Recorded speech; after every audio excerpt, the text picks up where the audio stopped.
book me online. This is my link, this is my QR code. They scan it, and when next I want to come, I can book. In fact, you can even offer discounts and tell them if you book in advance, you have like 10% discount. Now, when that will encourage them to, when they book, what happens is, let's say it's 2,000 naira, there's a transactional fee, that's around 5% of that 2,000 naira that will be used. So that is the free version, and definitely there are cost implications of this, which means that we have to just get that transactional fee. However, we have the subscription model that you pay, let's say, 1.5 per month. That's the least plan. Depending on the number of users you will have. We have banks of users. We started with 1 to 500. It can change, but we started with 1 to 500. So if you know that your customer base are not up to 500, then you can subscribe for that. So it means that if you exceed that 500 stage, instead of you paying, let's say, 1,005, you pay 2,500 a month. And it's per month. So you won't pay up to that 5% transactional fee, 8K. You would rather pay, let's say, like 2.5%. So to come down. So it depends on what you want to use. Definitely, in fact, the 1,005 is $1. That is where we got the 1,005. So we're trying to make it as affordable as possible to encourage business to come. Thank you for that question. Any other? I hope I've answered your question. Thank you. Any other question, please?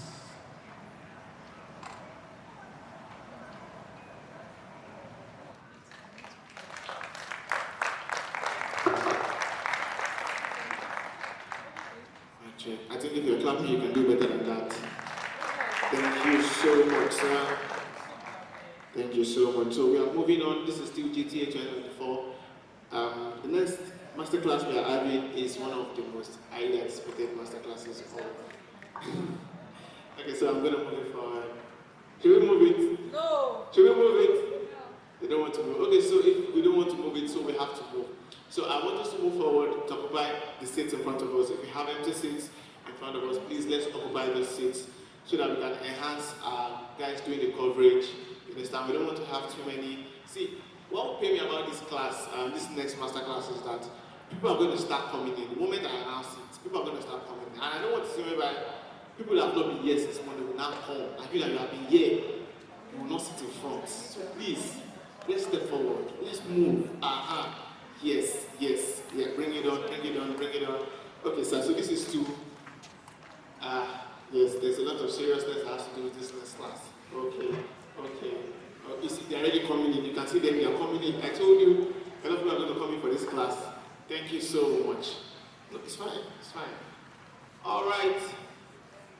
Announcing the next master class, which is about introduction to mobile app development. If you're excited, please put your hands together for that. All right, that's why we're here. And to take us on that, I have Dipo Alabede, the CEO for Clean Payments. Please, let's put our hands together for him. Yeah, so please, most importantly, attention, question, and I'm sure Mr. Dipo has a lot of things in store for us. So I'm leaving in the hands of Mr. Dipo for the next 30 to 40 minutes. See you guys later. You're welcome, sir. Good afternoon, everyone. Happy to be here. Thank you for the organizers. And thank you guys for putting so much faith in me. I'll try as much as possible to deliver on this masterclass. Like I was introduced, my name is Alabede Oladipo. I've been in the banking industry for close to about 2 decades. And possibly most of the banking apps that you are used to today, or you are using, whether it's internet banking or mobile banking, or even ATM, I'm probably the guy that deployed it, right? So for instance, if you have an account with Sterling Bank, can you raise up your hand? You have Sterling, I can see my Sterling people there. So I've used the One Bank app. It's a fantastic, it's a good app. Okay, so I'm part of people that built that. EcoBank. Anybody EcoBank? Access Bank. Access More app, right? It's a fantastic app. It's intuitive. Optimus Bank is a new bank, so that's one of the banks that we also built the mobile app for. Stanbic IBTC. You like the Stanbic app, right? Okay, good. So over the past 2 decades, I've been building platforms, basically. Deployed over 200 or 300 ATMs for Stanbic IBTC Bank. Help them with the internet banking, the corporate internet banking, the mobile app. So today I'm here to just share with us, where do I point this? Share with us a masterclass of mobile app deployment. And the last mobile app we built, sorry, this is not, don't point it. Come to the screen. Okay, yes. So that's a brief introduction about myself. So I left the banking industry to start up this company called Plane. It's a mobile payments company. Our vision was to make mobile payments a thing. So when you go to other African countries or other places, people use their mobile phones to make payments. But here in Nigeria, especially if you go to China, people use their mobile phones to make payments. And here in Nigeria, we're trying to get there. The best thing we've done is transfers. So people can see their transfer and make payments. But I'm not going to talk about Plane today. Basically, what we are here to talk about, the objective is I want you guys to understand the basics of mobile app development, learn the different stages of how a mobile app is built, and then also get acquainted with the essential steps and tools that you require to build a mobile app.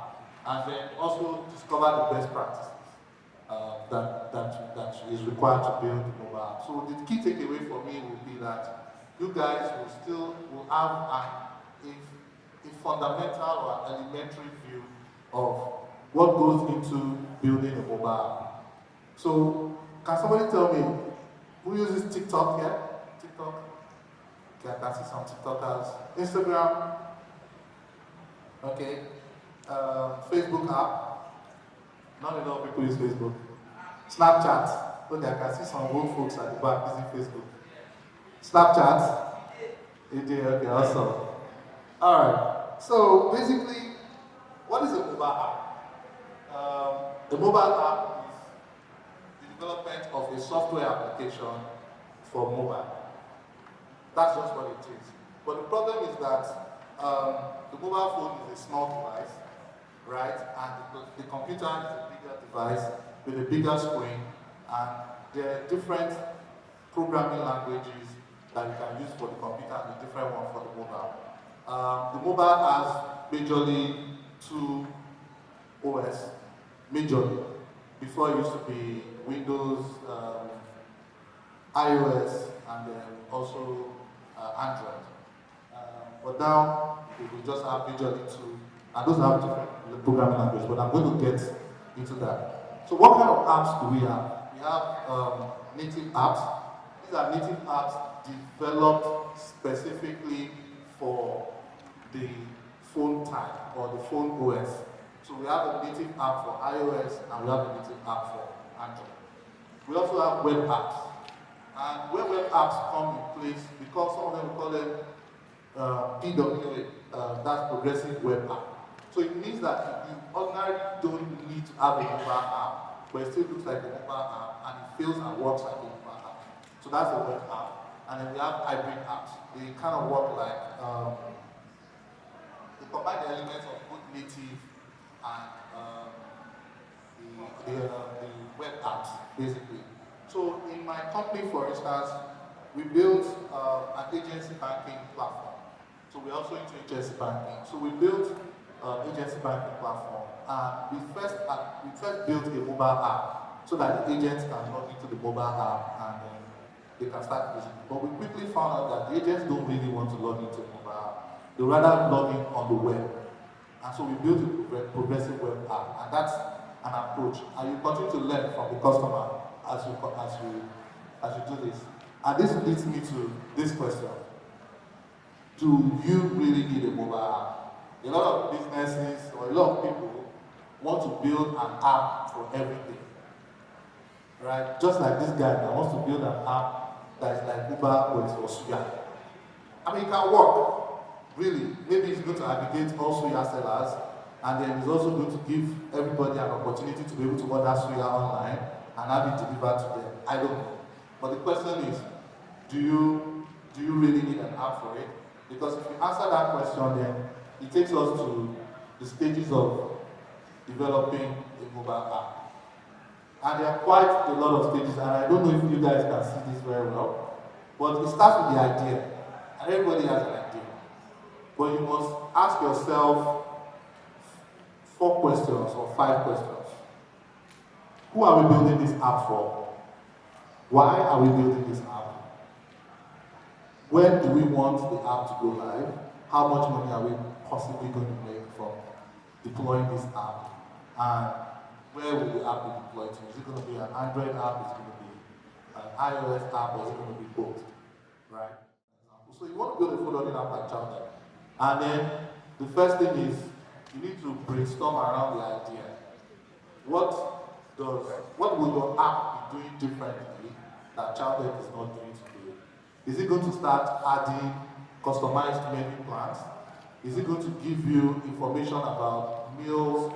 Let's say you're a vegan or you only eat twice a day or stuff like that. Is it going to suggest meals for you? And is it going to suggest restaurants for you? Is it suggesting price points? Stuff like that. Brainstorm on the idea. Then you define and start to create a roadmap for how we're going to build this app. Are we building Android first? Are we building iOS, or are we building hybrid? Are we building a back office? Are we building to deploy for Nigeria alone, or we're building to deploy for across Africa? Or we want anybody in the world to be able to download this app and use the app? So you have to think about your roadmap. What's the long-term plan? What's the short-term plan for this app?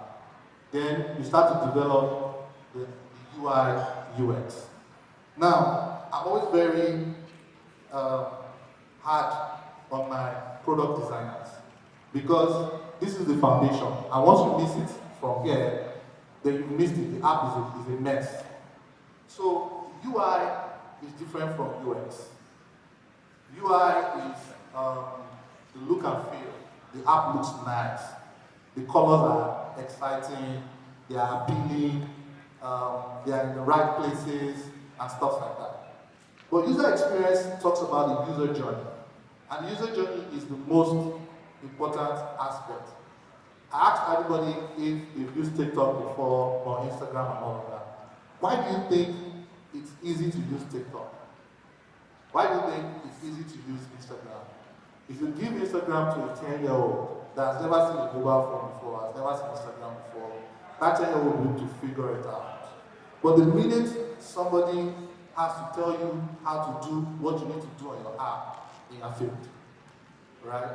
So what I always tell my product designers, any action that you want a client to do on the mobile app, and the client cannot do it in 3 simple steps, then you've lost that client. You've lost the transaction.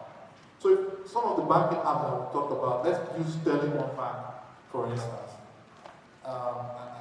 So most of the transactions, for people that have used that app, if you think about it critically, if you want to send money to a customer using that app, and this is not a sponsored ad from Sterling, right? But if you want to use that app, all you just need to do is put the account number of the person you want to send money to, and the app intuitively populates the name of the person, and even sends you the bank. So you don't have to even put the bank, just put the account number. That was done on purpose. Do you understand? So that the steps you have to take, so once you just put in the account number, the thing will select the bank. Once we suggest a list of banks. Once you select the bank that person told you that that's his bank, then to populate it. After populating, remember you are not doing anything. Or the only other one they have done is put account number, select the bank, and then put the amount, enter your PIN, done. 3 steps, or maybe 4. Right, and the transaction is done. So, but if in some banks or some apps that I've seen, you have to do this, do that, come back and put another information that I put before. Why? So user experience talks about the user journey. You must think about the user journey. How do I make the journey very short for the user, because attention span is very, very low. If, for people that are using Snapchat, for instance, if you want to take a picture, you just swipe right? And the camera opens, I guess. Immediately you turn, exactly, sorry, that's an expert visa right there. So, immediately you turn it on, the camera is there. It's right there in your face, so you don't even have to think of where the camera is. And that's the user experience. They don't want you to think too much. It doesn't have to be a big thing. Then finally, we now move to, once you've figured out the user experience and you prototyped it, it's very, very important. You prototype it, take a look at it end to end, then you now move to the development stage. A lot of people think that development is the first thing. No. The first thing is getting that roadmap, defining the project goals, developing it, writing your product document, your product paper. So you have to write a product paper, you have to define everything step by step, and agree. Then you give it to the developers. The front-end developer will work on the front end, which is what the interaction of the app to your mobile phone. And then the back-end guys will do the coding, the database side of things, and all of that. Then you test it. There are quite a lot of apps that are tested, or they are not tested and they are just deployed. And has anybody experienced when you use an app, the transaction fails, or something happens, and you see some funny error message and you don't even understand what it means? You see that? Has anybody experienced that? Hands up. Now, that is, I call it intellectual laziness on behalf of the people that build that app. Why? Because you should think about the customer, think about the user. How does your error message help the user to solve the problem that the user has with your app? Because really, the reason why the user came to your app, maybe it's TikTok or Instagram or something, is because they want to post their nice, cute dress on the app so that all their friends can see it. But the minute that gives them an error message and it doesn't tell them what next to do, then the purpose of getting your app is defeated. Same thing as you want to send somebody, your girlfriend calls you and says, send me 5K. And you go onto your banking app and you already, maybe you have been toasting this girl for a long time and she just says, send me money. You're about to send the money and then the transaction fails and they just go, oops. How do you explain oops? Do you get what I'm saying? So we need to make sure that we test it properly before it goes out. And I'm not talking about, so there are two types of testing, and I'm going to go into detail, but I just want to give us an overview before I go into more detail.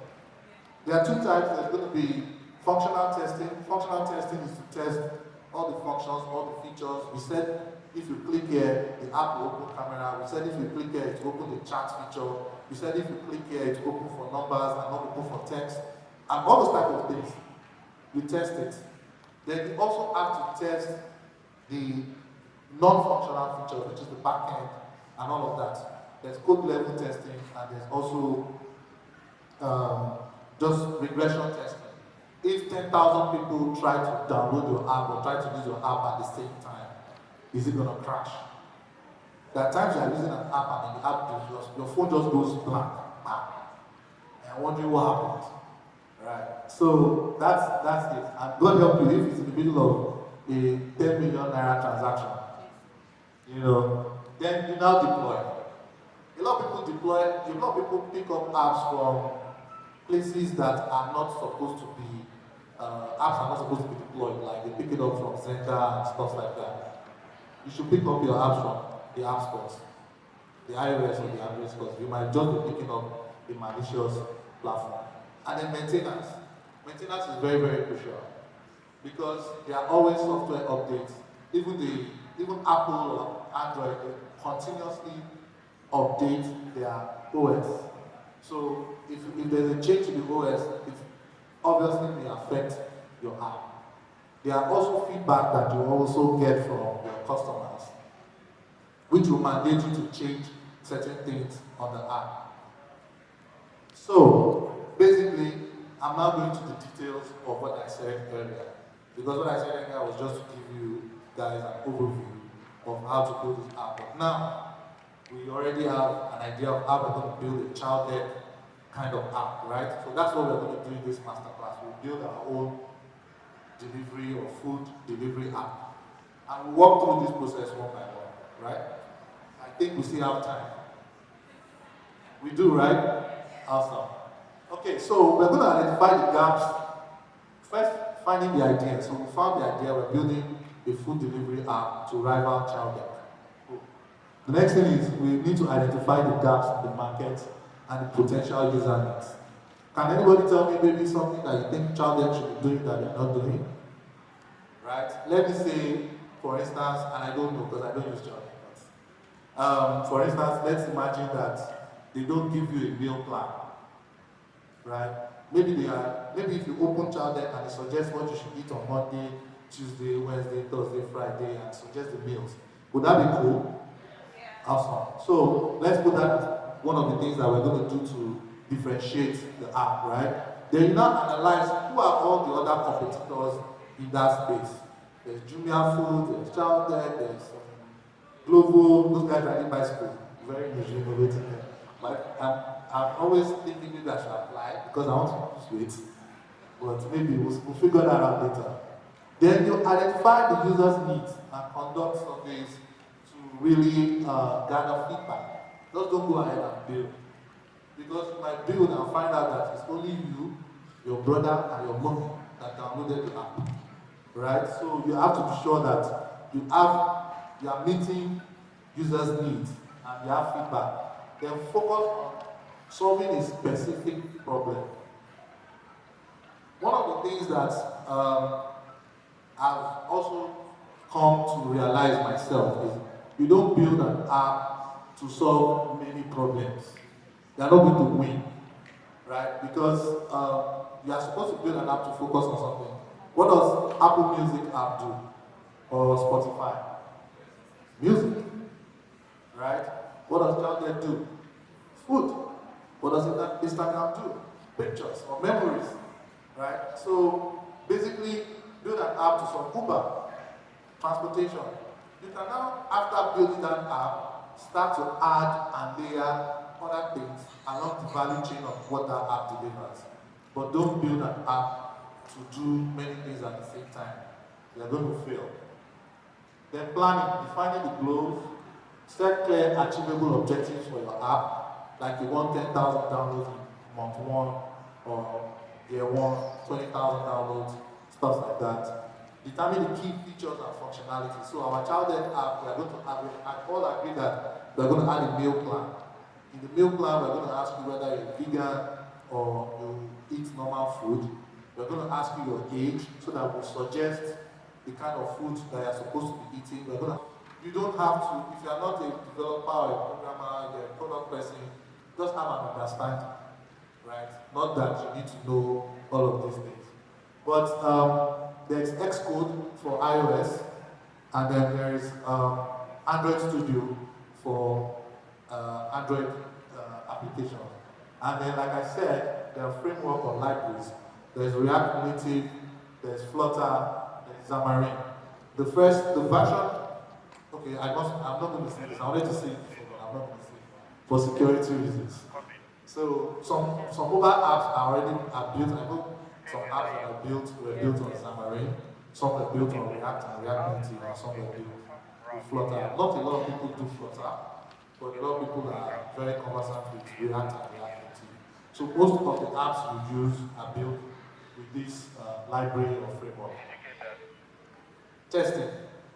I've mentioned testing. For me, testing is the most critical part. Because as you are building your app, I call them benefit boys. They are also somewhere that are going to help you to test your app. I can assure you, even as we are seated here, they are somewhere to having their own office. So you must test your app. I like it when they help me to test my app in some instances. For instance, there was an app we built, and at around 3 p.m. in the afternoon, Between 3 p.m. to 4 p.m., we got 50,000 attempts to onboard on the app. I kept on looking at the server, I was just sending notification. It was one boy in Apapama Road in Benin that was trying to attempt and was using an IP address from somewhere in Cyprus or something. So all I'm saying is, there are guys, once you start building your app, there are guys that want to help you test it. And the reason why they want to test it is to make sure that they want to exploit any vulnerability.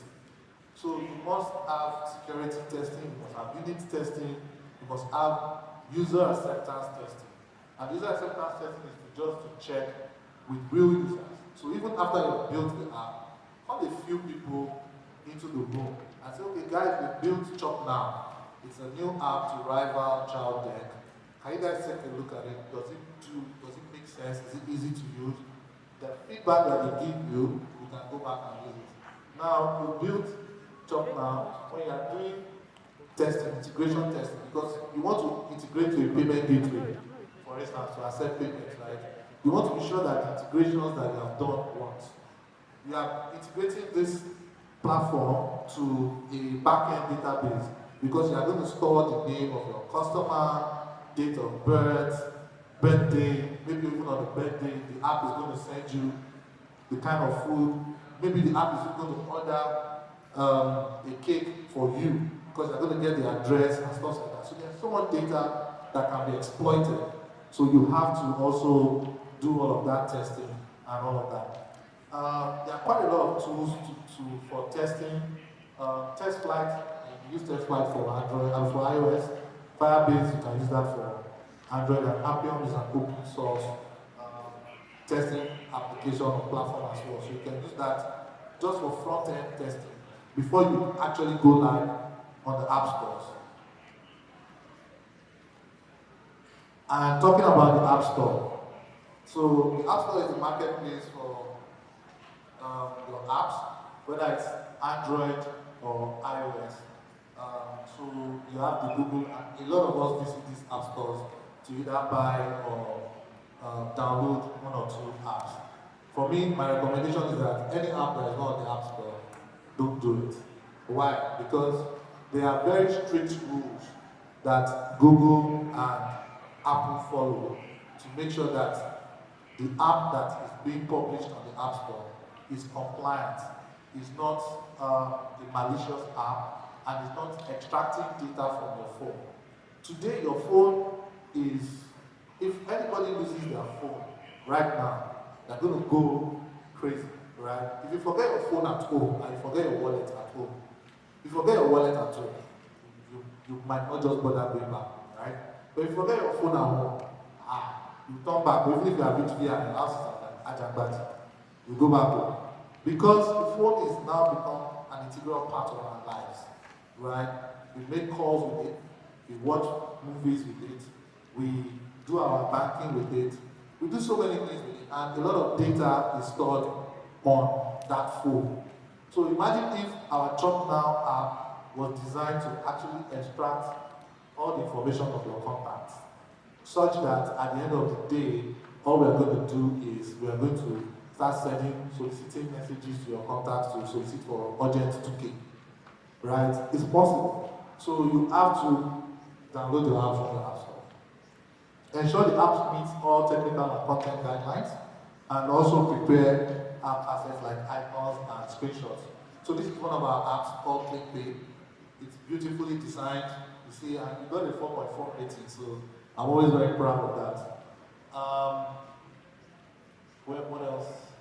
Okay, so I'm about to round up. I have 10 more minutes.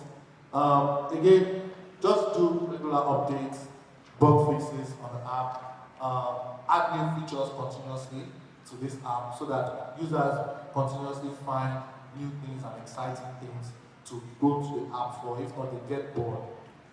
If you notice TikTok, Instagram, they are always updating the app, they're always adding new features, but ladies, they're always adding new filters. Right? Am I right? So that's how that works. And then you have to collect feedback from your users regularly to update the app. Sorry, I'm now rushing. Security consideration. Security is very, very important.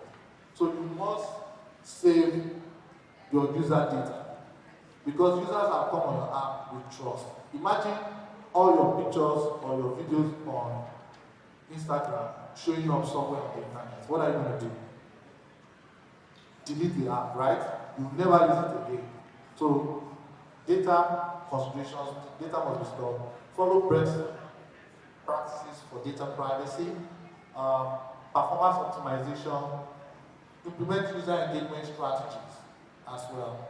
And finally, there's something I always ask a lot of people about when they are building a mobile app. What is your back office looking like? The back office is like the admin page where the people that build your app have all your information and can disable your profile and do all of that. I mean, has anybody ever been kicked out of Instagram before? You've been kicked out of Instagram, right? The question is, how did they do that? They just you just try to log in and you find out that they send a message and say you have been disabled. It's because somebody in Instagram or Facebook sat down, clicked on your profile, looked at all your information, saw a violation, and clicked on delete profile. And that's why you don't have access. But without this back office, very, very essential. Because on the back office, I can tell how many times you've logged in, I can tell how many days you log in, I can tell the last time you logged in, I can tell when do you log in, where do you log in, where was the last post, all that information is there. So the back office is very, very important when you're building. So when we're building our Chop Now app, we're going to have a robust back office so that we can also reach out to our customers.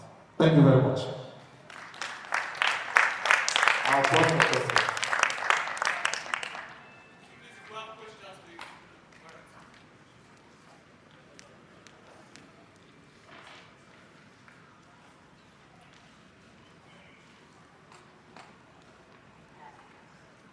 Any questions?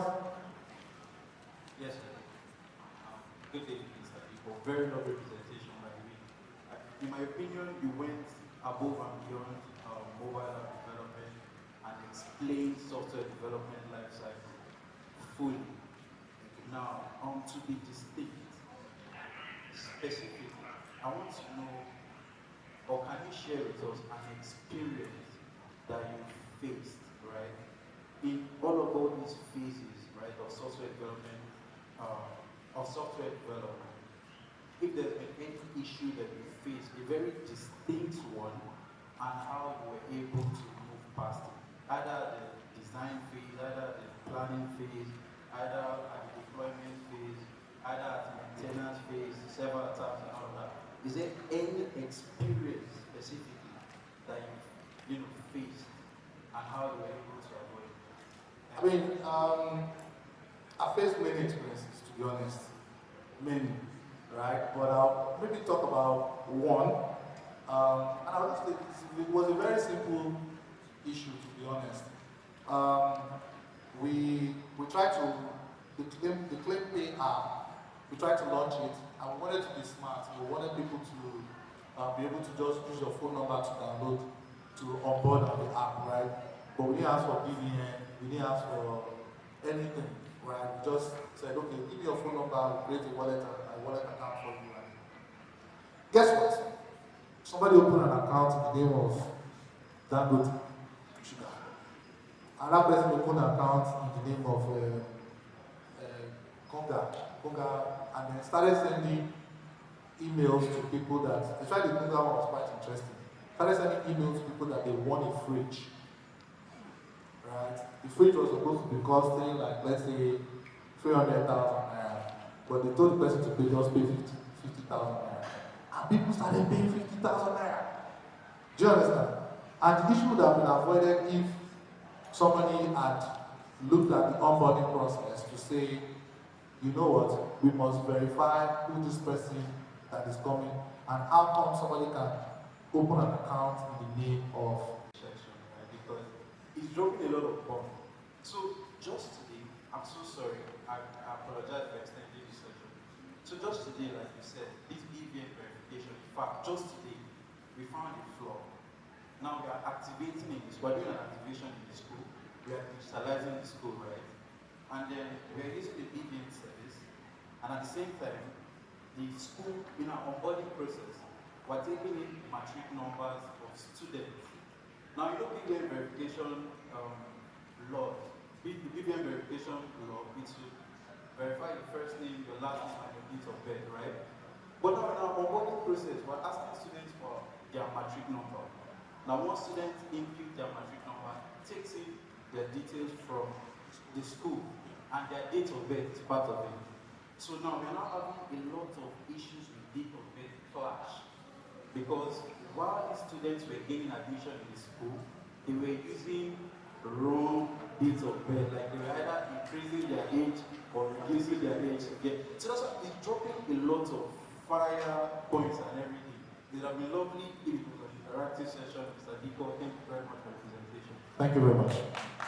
Any other question before that my handsome man here is here? Let's just take one more. One more? Yes, all right, thank you.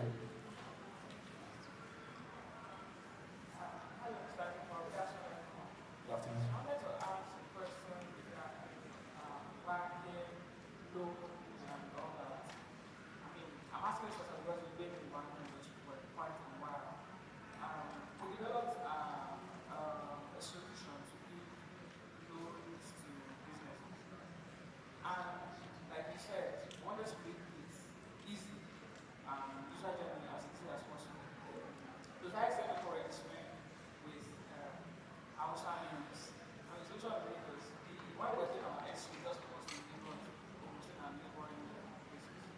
So the question is, if we're going to be verifying an account to know if you're taking loans from other loan companies, loan agencies, we have to pay for each person to verify. But then, when they're putting their BVA, you know how they mentioned it's a BVA, but the whole company cannot make profit because they still have to pay for each person to verify with the credit bureau and two agencies and those. And then you now check, customers get money go, and people will go from like 15 loan agencies and they don't pay back and they keep coming to you. Yes, that's a plan. So how can they balance this relationship between the person trying to get a loan and the loan company? Because when they're trying to get a loan, they feel like it's government funds and so it's their right, their best right. So why should the loan company still lose money? I thought one of that, they spend so much money on calling them to find out whether how far and never then they try and understand. There has to be transparency between the government, the issues, and the employer involved. So that the loan companies can do their business seamlessly. So we now take risks and just give it based on whatever you give you. Yeah, I understand the problem or the challenge that you are facing. Giving loans in Nigeria is really, really tough. It's the most difficult. I've had a friend lose all his money to a business that is giving loans, right? The challenge is that we don't have clean data, and we also don't have data stored, or a single point of data stored in the same place. The people that are coming to your app, that have collected loans in the other app, are actually coming to defraud you, right? So you must have a simple way to sift out the right kind of people, even before you go ahead to verify their CAC, verify their information with the credit bureau. Do you get what I'm saying? So there might be, you might for instance say, they're not lending to men, coming from this place, based on some parameters, right? And you might decide to say, okay, you're just lending to women or from Ibadan or these places because you know that they have tendencies to pay back, stuff like that. But you have to build that leveraging data to it, and you must get your data source from some other place, maybe even from the credit bureau, maybe from another lending company and all of that. But you must get data to be able to take that decision and match it so that you don't lose more money. But loan is a very tough thing. In Nigeria, we do need it. We need a credit card platform. We need that. But there are people out there that want to defraud you, and they want to defraud your customers' deposit. So thank you very much. I think I'll hand off here. Thank you very much. All right, thank you very much, sir.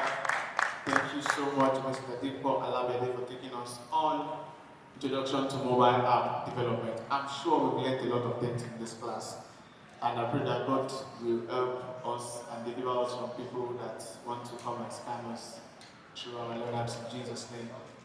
All right, so we're moving on. We still have another interesting masterclass. Going forward, we're talking about Introduction to Data Analytics. Introduction to Data Analytics. Media, are we good?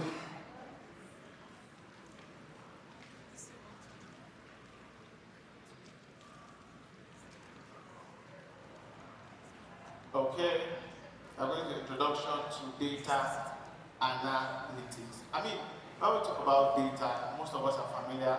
Now, data here is not the megabyte of your phone. It's not 20 gig, 40 gig, 600 for 2.5 gig. No, rara. That's not the data we're talking about here. That's not the data we're talking about here. So we're going into introduction of data analysis. I'm sure a lot of us are familiar with data. We hear it day in, day out, and data analysis and data analytics and data scientists and everything like that. So to take us in this, we have the CRB and Head of Data Analytics from Wema Bank. That is no other person but Mr. Olamide Jola Osho. Please, let's put our hands together for him as he makes his way up. Take us into introduction of data analytics for the next 40 minutes. Thank you very much, sir.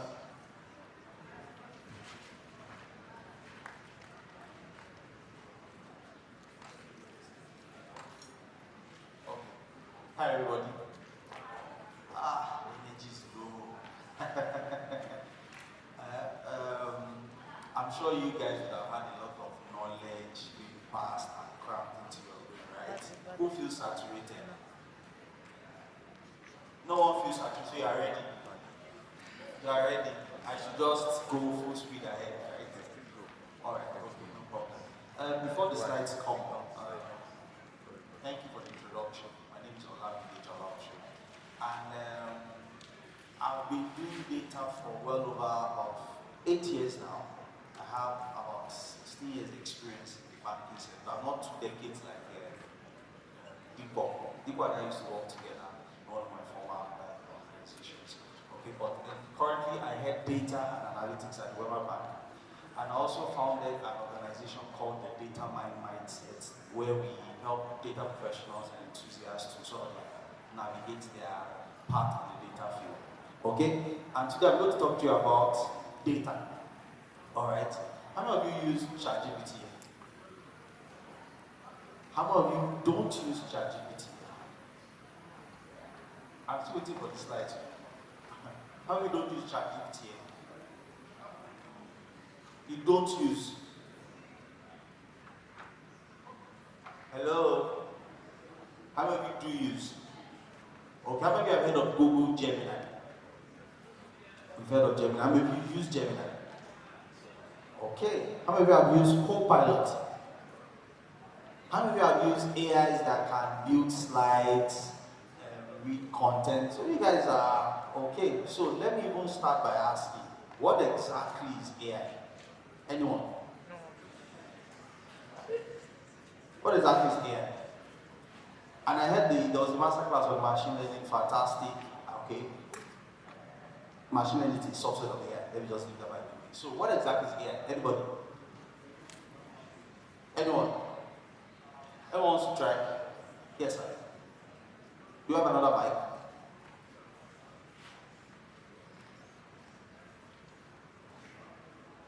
Is there another mic, please? I'm talking slightly less for now. Yes. Just is your understanding that we want to hear. So don't worry. There are no wrong answers here. AI is a functional system. Okay. That is then from pool of data. Functional system for pool of data. Interesting. Anyone else? Anyone else wants to try? You guys should try it now. Yes.